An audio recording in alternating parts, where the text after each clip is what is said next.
इसी तरीके से अक्ल का भी एक दायरा है जो दुनिया नहीं मान रही है। वो कहती है कि हमें अपने मसाइल को हल करने के लिए अक्ल हमारे लिए काफी है। थोड़ा सा पीछे तो हाथ नहीं, वो थोड़ा सा इसलिए कह रहा हूँ क्योंकि अभी तो जब चलने लगेगा तो पता नहीं क्या हो। अभी तो मैं आ रहा हूँ, तमहीद बांधी है मैंने। अक्ल का भी एक दायरा है लेकिन दुनिया इसको नहीं मान रही।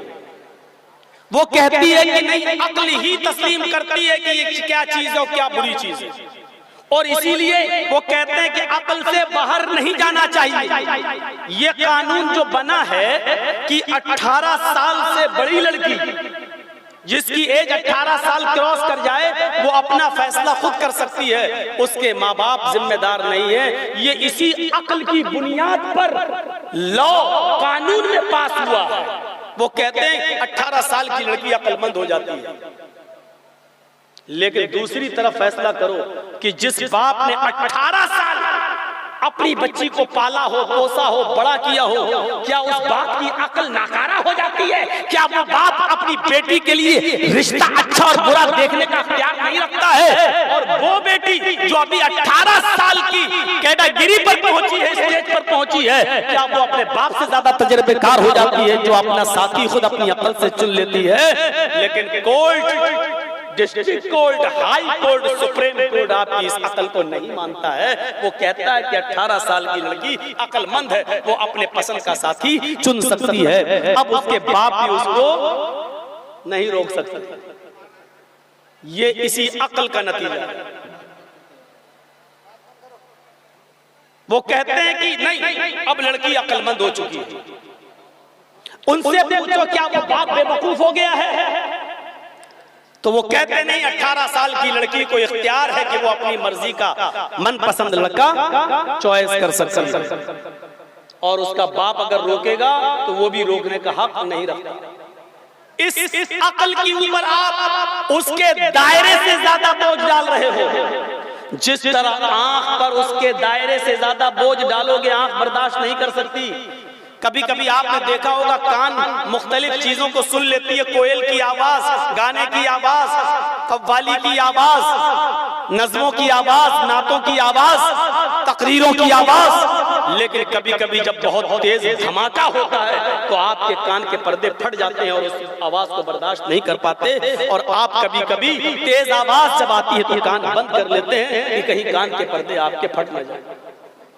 क्या मैटर है भाई? ये माइक वाले की जिम्मेदारी है। क्यों आप ऐसा कर रहे हो? आवाज बाहर नहीं जा रही है भाई।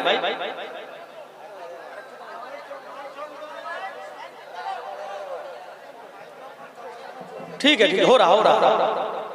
अगर माइक की आवाज बाहर ना जाए तो आप इनको पैसा भी मत दीजिए। तो मना किया है, बल्कि यहां तक कहा है कि अगर कोई बोल रहा है तो उसको चुप भी मत कराए सामने वाला। जैसे मान लीजिए हम भी जुमा पढ़ रहे हैं, मौलाना फजल बारी साहब भी जुमा पढ़ रहे हैं और ये बात कर रहे हैं, तो मैं इनसे ये भी नहीं कह सकता हूँ क्यों? क्योंकि ये बोल रहे हैं, मैं भी बोलूंगा, फिर मुझे बोलता हुआ तीसरा देखेगा तुम भी चुप रहो, चौथा कहेगा तुम भी चुप रहो, तो बजाय चुप करने की पूरी मस्जिद शोर करने लगेगी।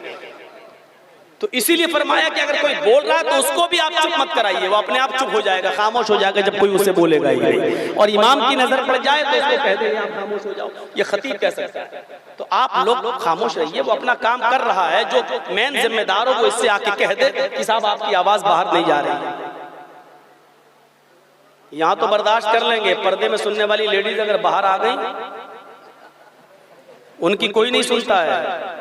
बड़ी मुश्किलों से तो उनको टाइम मिला है आज जलसा सुनने का और आने का और अपनी चप्पल दिखाने का, सूट दिखाने का। आप इतना अच्छा मौका उनका खोए दे रहे हैं।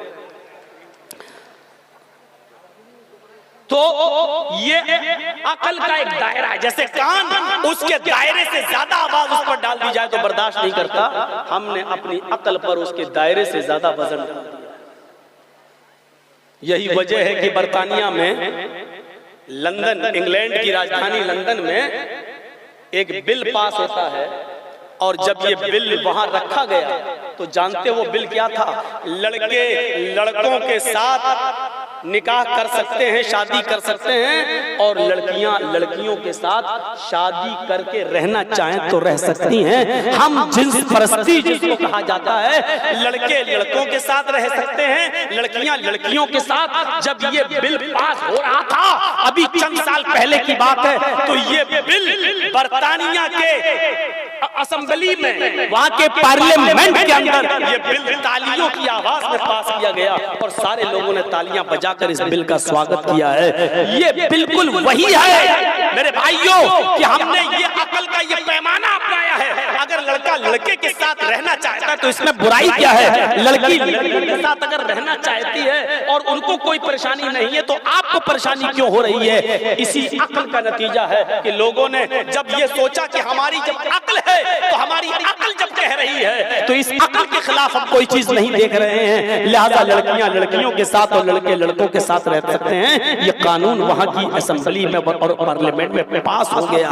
पास मेरे प्यारे साथियों, ये उसी अकल के दायरे से ज्यादा उसके ऊपर बोझ डाला जा रहा है। ये अकल का दायरा नहीं। क्या ऐसा हो सकता है? क्या ये चीज अच्छी लग रही है? बर्तानिया की सुप्रीम कोर्ट ने कहा अगरचे ये चीज देखने में अच्छी नहीं लगती है लेकिन अकल के खिलाफ नहीं है, लिहाजा इसको तरजीह दी जा रही है और इसको राइज किया जा रहा है, इस कानून को नाफिज किया जा रहा है। इसीलिए मैं कहता हूं कि इल्म के हुसूल का तीसरा जरिया एक और है। जहां आपकी आंख, नाक, कान, जबान, हाथ, ये पांचों चीजें और आपकी अकल जहां काम करना बंद कर दे, वहां हुसूल इल्म का एक तीसरा जरिया है, वही इलाही। वही इलाही। इसीलिए अल्लाह रब्बुल आलमीन ने अक्ल को आजाद नहीं छोड़ा है। वही इलाही की जरूरत जिब्राइल को भेजकर अंबिया के पास पैगाम भेजने का मकसद ये है और जिब्राइल ने उन्हीं चीजों को बताया है जहां हमारी अक्ल काम करना बंद कर देती है, वहां से शरीयत का इल्म चलता है, वहां से हुसूल इल्म का जरिया शरीयत बनती है। और शरीयत के मामले में आपको दखल नहीं देना है कि ऐसा क्यों कह दिया, इसमें रीजन क्या है, आप नहीं कह सकते। अल्लाह के नबी ने फरमाया जब मक्खी तुम्हारे खाने में गिर जाए तो उसको पूरा डुबो दो, क्योंकि मक्खी जब खाने में गिरती है तो अपना बीमारी वाला पर डालती है। अब अल्लाह के नबी ने कहा कि उसको निकाल के बाहर मत फेंको, बल्कि उसको पूरा का पूरा खाने में डुबो दो। अब आप सोचो कि इसमें रीजन क्या है, इसमें वजह क्या है। ये जरूरी नहीं कि उसका रीजन तुम्हारी समझ में आए। जब हमारी अकल जहां काम करना बंद कर देती है वहां शरीयत काम करती है और वहां पर फिर मोहम्मद रसूलुल्लाह का फरमान काम करता है। अब तो भाई लिमिट क्रॉस हो गई है, ज्यादा शोर होने लगा आपका। शरीयत के मसलों में रीजन मत तलाश करो, हमारी समझ में आए या ना आए लेकिन हमें उसको फॉलो करना है।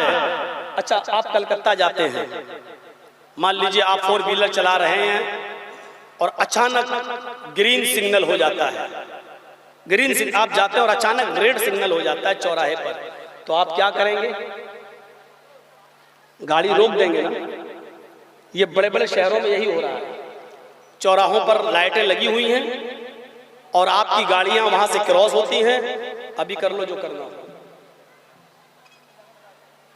आप लोग भी पता नहीं, इनको रोक रोक के पैसा देना, एक अभी कुछ फिर 6 महीने के बाद फिर बाद में, जैसे इन्होंने रोक रोक के किया। ये काम करेगा ये मैन कौन सा? दोनों मैन है, तो इसको और आगे लाइए।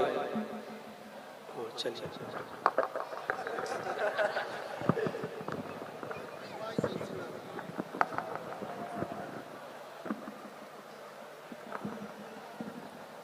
ठीक है, चलिए हाँ हाँ। तो आप वहां आप रेड सिग्नल हो जाता है तो आप गाड़ी को रोक देते हैं, क्यों? ताकि एक्सीडेंट ना हो। अब रेड सिग्नल जब ग्रीन में तब्दील होता है तो गाड़ी आप चला सकते हैं। अच्छा एक बात बताइए, आपके कलकत्ता में तो हमने ना देखा ना पूछा, मुझे नहीं मालूम, लेकिन हम जहाँ रह रहे हैं लखनऊ में, वहाँ कैमरे लगा दिए गए हैं। कैमरे, अगर आपने रेड सिग्नल को क्रॉस कर दिया तो आपकी गाड़ी के नंबर के हिसाब से आपके अकाउंट से उतना पैसा कट जाएगा, आपका चालान कट जाएगा। अब पुलिस खड़ी नहीं हो रही है चौराहे पर, आपकी गाड़ी के नंबरों को बैंक के अकाउंट से जोड़ दिया गया है। आपने अगर सिग्नल तोड़ा, आपका जुर्माना कट गया, आपका चालान कट गया, आपके अकाउंट से उतना पैसा कट जाएगा। अब ये सिस्टम अगर यहाँ नहीं होगा तो इधर भी आ जाएगा। टेक्नोलॉजी तो बहुत फास्ट काम कर रही है। मैं बताना ये चाहता हूं कि रेड सिग्नल है और गवर्नमेंट ने ये नियम इसलिए बनाए हैं ताकि एक्सीडेंट ना हो, आपकी जान की हिफाजत रहे। लेकिन हम देख रहे हैं कि रेड सिग्नल है और अभी 2 मिनट के बाद ग्रीन लाइट जलेगी, लेकिन मेरे सामने से कोई गाड़ी नहीं आ रही है, दाएं से भी कोई गाड़ी नहीं आ रही है, बाएं से भी कोई गाड़ी नहीं आ रही है। तो क्या करेंगे? रेड सिग्नल को आप तोड़ देंगे और आप गाड़ी को आगे बढ़ा देंगे? नहीं बढ़ाएंगे, क्योंकि आपको मालूम है कि चालान कट जाएगा। या पुलिस खड़ी है तो आपको रोक देगी, आप उससे लड़िए साहब। आपने ये नियम इसलिए बनाया है ताकि एक्सीडेंट ना हो, तो हम नियम कहां तोड़ रहे हैं? सामने से तो गाड़ी आ ही नहीं रही है, ना आगे से, ना दाएं से, ना बाएं से, एक्सीडेंट हो ही नहीं सकता, रोड खाली है, मुझे गाड़ी को आगे ले जाने दीजिए। लेकिन इसके बावजूद वो गाड़ी आप आगे नहीं ले जा सकते हैं, क्योंकि रेड सिग्नल है। अकल कह रही है, अकल कह रही है गाड़ी को आगे बढ़ाने में कोई नुकसान नहीं है, एक्सीडेंट नहीं हो सकता है, लेकिन रूल, कानून ये कह रहा है कि आपको रूल फॉलो करना पड़ेगा। अगर आपने फॉलो नहीं किया तो आपका एक्सीडेंट, आपका चालान कट जाएगा। अकल कह रही है कि ऐसा करने में हर्ज क्या है, लेकिन शरीयत कह रही है कि तुम्हें नहीं करना है, तो हमें शरीयत को मानना पड़ेगा, चाहे वो हमारी समझ में आए या ना आए।